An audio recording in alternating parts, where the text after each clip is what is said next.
There it is. Good evening, good afternoon, everybody. Welcome to Her Talks 2024. I am your host, Dr. Angela House. Usually, you guys see me later on a Thursday afternoon, but you know we are getting ready for the Her experience in Houston, Texas.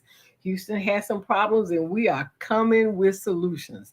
And tonight, I have the privilege to have as my guest the number one solutionist. Because when I tell you she's going to snatch some edges in Houston, she's going to get you in alignment for what it is that you're supposed to do with your vision and your business. She's going to stop you from doing the things that I do. Well, I should have done this, but not quite ready. She's going to help you understand where you get that confidence from and build your business.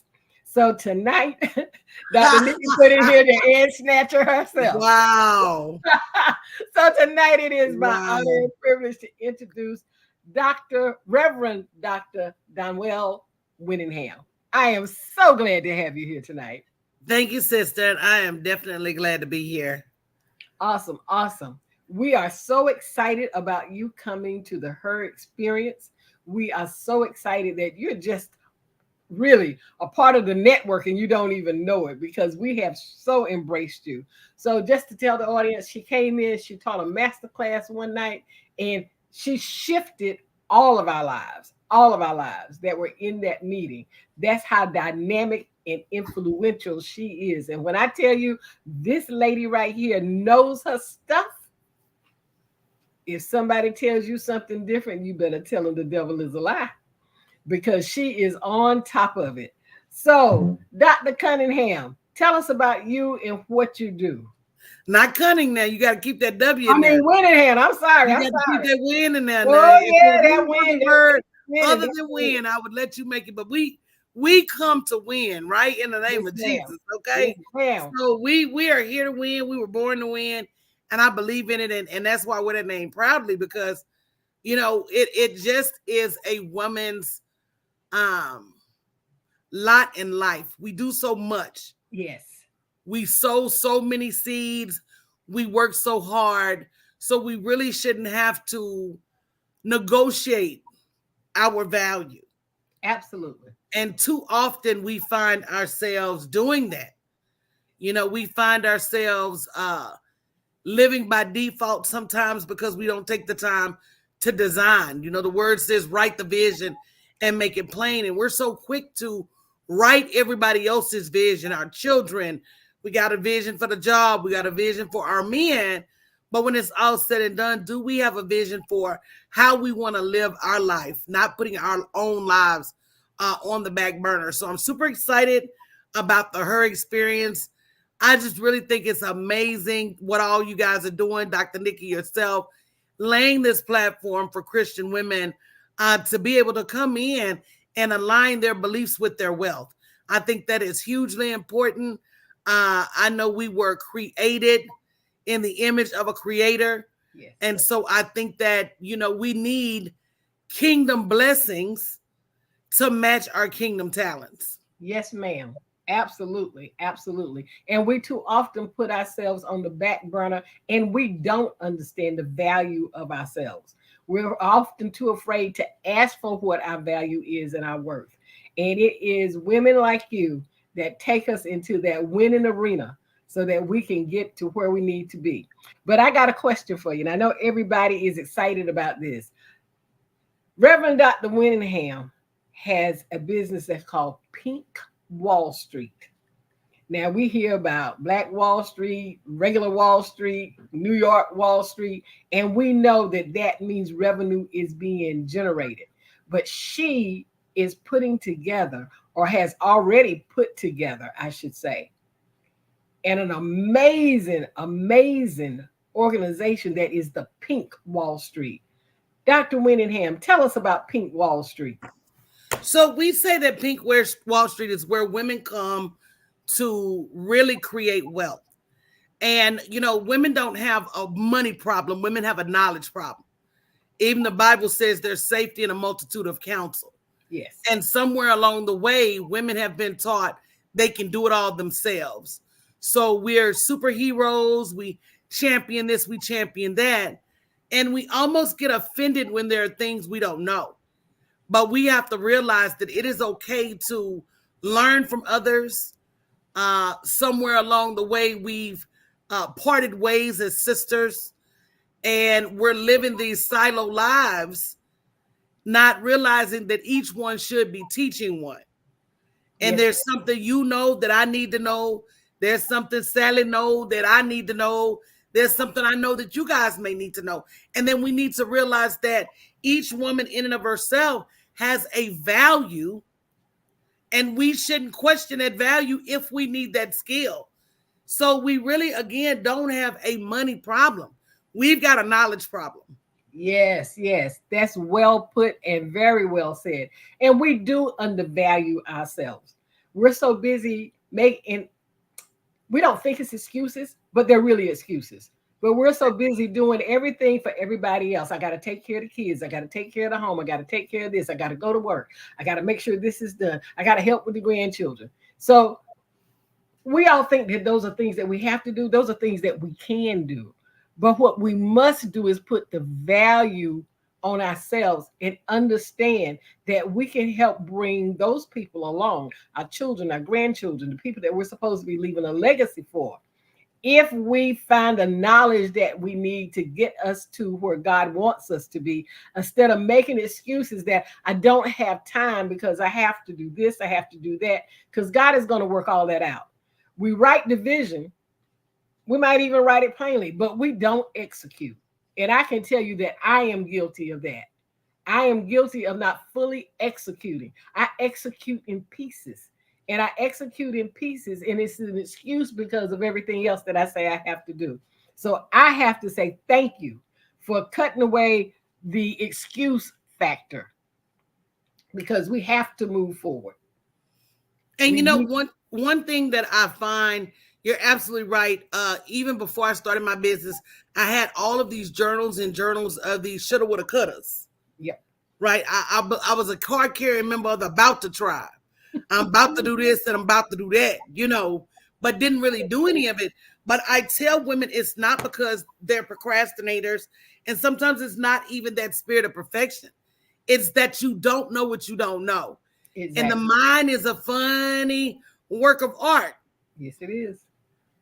When the mind doesn't know what to do, it does nothing, because that's a protection mechanism.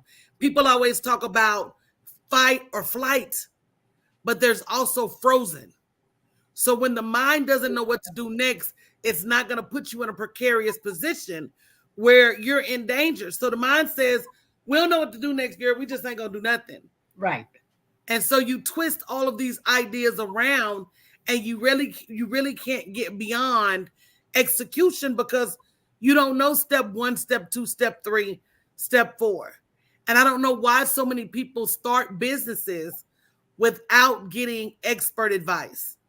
Yes, I ma'am. mean, why would you sink your money into something, make an assumption that you know the basics? Just Anthony Robbins says success leaves clues. And it's so very true. If I didn't have a recipe for a cake, why would I dare set foot in the kitchen and try to whip anything up and then be upset that it did not work out? Oh, my cake failed, or my cake was too dense. Well, if you didn't have a recipe. So believe it or not, there are recipes. There are rights and wrongs. There are finite things you should be doing in order to build a business that not only will be profitable, but you can scale it. You have to have the scale in mind. You cannot build a $5 business and expect it to scale to 5 million if you don't first have the vision Right. for 5 million. It's almost like building a house. I compare it to architecture all the time. I said, if I build a 5-bedroom house, but I know eventually I want this to be 15 bedrooms, my foundation is going to be different, because eventually I want this to be 2 or 3 stories. Eventually, I want this to be 15 bedrooms. I got to make sure I got the space to grow it. If I Yeah. put a 5-bedroom house right here and they put one right next to me, it's going to be almost impossible for me to scale. If I Yes. don't reinforce that concrete and that foundation with rebar, and I can't build up. I'm going to have to tear everything down and start all over again. So, unfortunately, we don't start with big visions. We start, oh, let me catch this tadpole, then let me catch this purge, then let me catch this Yep. rainbow trout, then let me catch this bass. Oh, and now I'm up to a tuna. Oh, and now let me go to a whale. And with my clients, I say, let's go for the whale, baby. It takes the same time, energy, and effort to It make does. $100,000 a year as it does to make $1 million a year. You're going to have a bigger team. Absolutely. You're going to have more startup capital.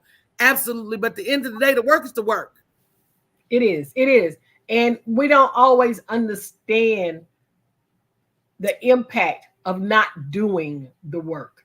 You know, sometimes we get in situations from a business perspective and we say, okay, I'm going to do this because number one, we didn't take the time to sit back and let God tell us what it was that He really wanted us to do. The other thing that we don't do is we try to take somebody else's vision and make it ours. And you can't make that vision plain because you don't know what it took them to get to where they were to execute that vision. And that is that's the frozen knowledge. There used to be a commercial years ago that said a mind is a terrible thing to waste, and it showed an egg frying on a rock. Well, when we're frozen, we're still wasting that knowledge. We're still wasting that brain. That was extremely good. Thank you, Dr. Winningham. Yes, ma'am. So I'm super excited, guys. If you're in Houston or anywhere, I promise you, if you're in Dallas, it's worth the drive. If you're in Abilene, it's worth the drive. Austin, San Antonio. I'm calling all you guys out to make a way to Houston, Texas next weekend. It's going to be worth your time, energy, and effort because it's definitely going to be exactly that, a her experience curated especially for Christian women who, want to be in alignment with their purpose, who want to be in alignment with their calling, who need the tools and resources to branch out to be all that our Father intended on us being. Yes. He had plans for our life way before we even got here. So if you're in a job you don't necessarily like, that's not His plan for your life. If Yes. you're living at less than what you feel you deserve according to the work that you're doing, that's not what He wanted for your life. I don't know why we can consistently show up at jobs and give them 100% and give ourselves 10 and 15%. There's a book called The Wealthy Gardener. And in that book, he talks about how everybody is given the same parcel of land. But your wealth is in accordance to how much of your land you plant. Right. And if you're only planting 10% of your land, your harvest is going to be in direct correlation. It's going to be 10%.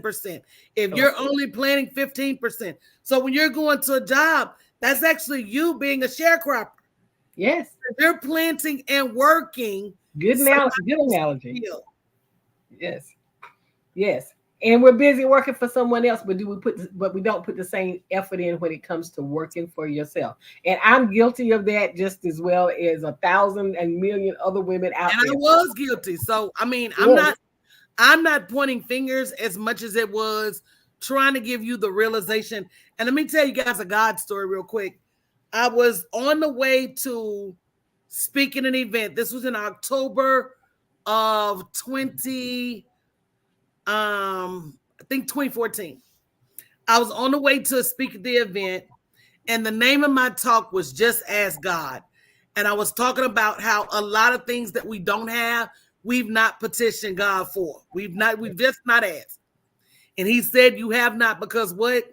You ask not. Right. So the name of my talk was Just Ask God. And at the time, I was still working full time as a vice president at JP Morgan Chase. Thought to myself, I'll leave in a couple of years. And as I was getting my talk together in my head, I literally had to pull over because what I realized was that in all of my getting a plan together, I had never petitioned my Father to free me. I Ah, had never said, Father God, release me from this job. And don't just release me, Release me with everything you would have me to walk away with. Yes. Yes. So I did my speech that day. That was in October. And I know it was October because we were closing out our fiscal year. You know, in corporate America, your fiscal Yes. year start in October. They know January. You That's starting right. in January, you late. So listen up, business owners. You need to be doing your fiscal year planning in October. So I got to work that next week. And as a top performer, and I was a top performer, I was working with my manager at the time to plan the next year. And she said, well, what's our team going to look like next year? And I literally wrote everybody's name on the board except for mine. And she said, Wow. well, where's your name? I said, well, I was hoping I could walk away. And I was hoping I would walk away with a package. And if you know anything about corporate America, they only package out poor performers. So Yes. there was no precedent in packaging out a performer. But baby, guess what? God is always working, always moving Yes, on he her is. behalf. Yes. So she went to her manager who couldn't decide it, went to her manager who looked at what I was making at the time. He was brand new because the old boss that had literally just left, oh, he just said, y'all can fall apart if she leave. Don't let her leave like that. The new manager said, oh, we can cut that out of the budget.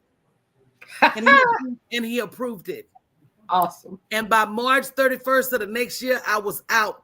Less than 6 months after I asked. Not only did I leave, I left with 16 years worth of severance, Oh, God is all awesome. of my 41Ks, all of Yes. my Yes. pensions. Yes. Yes. So I didn't just leave, I left like royalty. All See, right. we won't wrap our minds around the fact that um, when you ask him to do something for you, he will do it. Yes, he will. And he will treat you like royalty in doing it. Yes. That is absolutely true. That is absolutely true. And we've got people out there that, and we need to ask specifics, put specifics on what it is that you are asking the Father for. And sometimes He's telling you what to do. Don't be like me. Sometimes He has to take me, He just slaps me upside my head. And when He does, what's the realization is, I don't even stand there and go, God, why is this happening to me? I be going, I know I should have done that, and I'm sorry. That's where I start coming from. But he will give you the vision. He will tell you what it is that you need, and he will help you on your way. And he is bringing Dr. Winningham to help us at the Her Experience next week. We are so excited that she is going to be there. Give us some. I'm not going to hold you long because I know you're a busy woman. I know you got things to do, because she is dedicated and she is structured and she has her vision that she is following, and she is willing to help others get there. So we are so appreciative of what it is that you do, Dr. Winningham. The head snatcher herself, as Dr. Nikki likes to say. Right. So tell us what your parting thought before we let you go. And I cannot wait to see you next week. So, like I said, I tell women all the time, if you've been praying for something and it shows up, you have to say yes. Yes. So some of you guys have been praying for connections. Yes. Now the Her Experience is here. It showed up. What are you going to do to get there? Some of you have been praying for the next level knowledge. When I looked at that roster of the experts that are going to be on the stage at the Her Experience, I was humble, because, you know, there's going to be a ton of information shared. When I looked at the pricing and the general admission tickets only $99, baby, you can't order pizza for your teenagers for $99, not if you want to give them a soda or two. So it's just everything that you've been asking for. Make sure that when you ask, when it shows up, you partake of it. And I will hear women all the time saying, oh, you know, I've prayed for this. Then it shows up and they get like, well, let me pray about it. How many more times are you going to go to him asking the same things? He knew before you prayed the last time. So are you praying for him? Or are you praying for yourself? for your own courage, for your own clarity, for your own ability to walk into what he has already set forth for you. So it's here. I'm super excited about it. Virtual tickets are on sale. I need to make that announcement and send it to my list today only. Find a way to get in the room. Everything you have or don't have is as a result of your knowledge and your connection. That whole 6 degrees of separation, somebody knows something that you need right now. Somebody knows someone that you need right now. But if you don't show up, can I tell a story before we leave? That's right.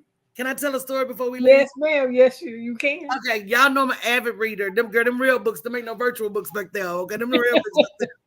I tell everybody that. I say, when we go, I go to the bookcase and I pull one. See, I says, ain't no backdrop. So there's a story about it's called Stone Soup. I don't know if you ever heard of it, but it was a man and he was going from village to village and he was starving. Everybody was very impoverished. It was a winter time. Food was at an all-time bare minimum. He would go to these villages and ask for something to eat. And they would turn him down, not because they wanted to, but because they really felt like they didn't even have enough for themselves. So he said, if I don't change my plan of action, I'm going to starve. So when he got to the next village, and this is when they used to cook in the middle of the village, they had them big pots, right? Mm-hmm. And when they cooked for the entire village. He said, I know what I'm going to do. He took the pot down to the river, filled it with water, and he put 3 smooth stones in the bottom of the pot. Went back, lit the fire, and it started bubbling. So this is us right now. Everyone is hungry. Yes. Can we not eat together? Yes. Everyone is hungry, and if you're not, then you got grandiose ideas of being further ahead than you are. Because when you look at people with real money, what we have pales in comparison. Yes. It pales in comparison. So everybody, because everybody was hungry, started peeking their head out their hut, saying, what is he cooking? So the first family went up to him and said, what are you cooking? He said, he didn't lie. He said, I'm cooking stone soup. They said, can we have some? He said, yes. But in order for you to eat, you got to put something in the pot. Y'all listen to me real close. Yeah. So the first family said, well, we ain't got nothing but these wilted carrots. He said, it's chopped them up, put them in the pot. Next family said, we ain't got nothing but these potatoes. They done already started to grow eyes. Lop the eyes off. If any of y'all from the country, don't nothing really ever go bad. That's right. That's right. And I'm from the country. Cut the bad part off and put it in the pot. Next family came, had some corn. He cut the end off with a few worms, chopped it, put it in the pot that came with dried up onions and dried up lamb, but it didn't matter. He cut it up and put it in that pot. And before you know it, it just started smelling good all over the village. And everybody sat down that night and ate, and everybody got full because everybody brought something to the table. Yes. To that pot. Yes. That's community. And that's what people got to understand is you don't have to stand outside and be hungry. You don't have to think that you got to do everything to yourself. But what you do have to do is you do have to bring something to the pot.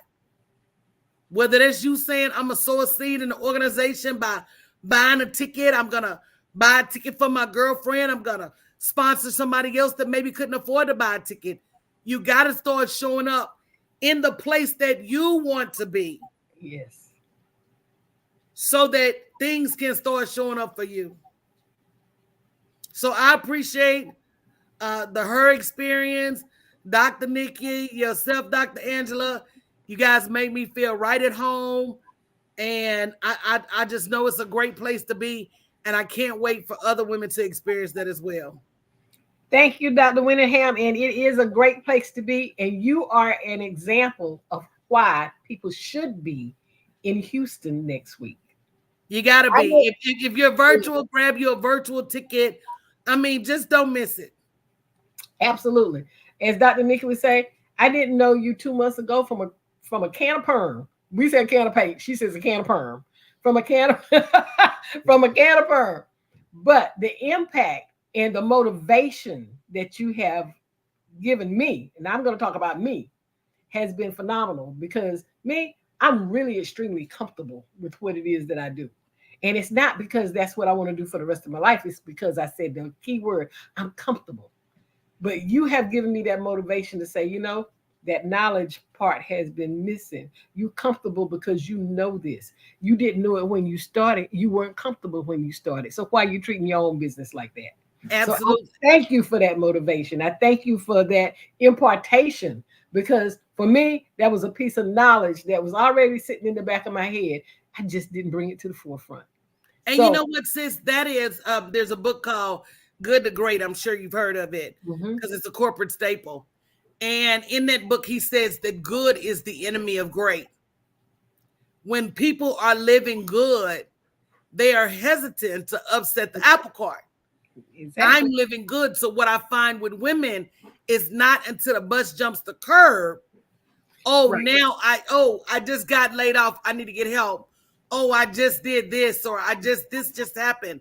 And I try to tell women that God is gonna send you an umbrella way before it starts raining. So Yes, he don't is. wait until it starts raining to try to open your umbrella. Awesome, awesome. That was good advice. So I'm going to say to you that are out there in the listening world, in the viewing world, don't wait for your umbrella. We already got some shelter for you that's going to be in Houston, Texas Absolutely. next week, and you need to be there. The Her Experience is in Houston. It is going to be May 28th through June the 2nd. We are taking over Houston with the help of a lot of dynamic people, including Dr. Winningham. So I need you to be there. Go to the hertour.org so that you can get your ticket. Go to the hertour.org so you can get your ticket. We will be there May 30th through June the 2nd. I have nothing else to say, but don't miss your opportunity. God is putting a blessing in your hand. You can either reach out and grab it, or you can stand back and say, is this what I want? And miss the train. This People is get the ready. season. This Yeah, is the season for grace and favor. yes, it is. The train is coming. Be ready. Right. Dr. Winningham, thank you so much. It's been my pleasure. I'm going to let you go. I cannot wait to see you next week. Same here, sis. All right.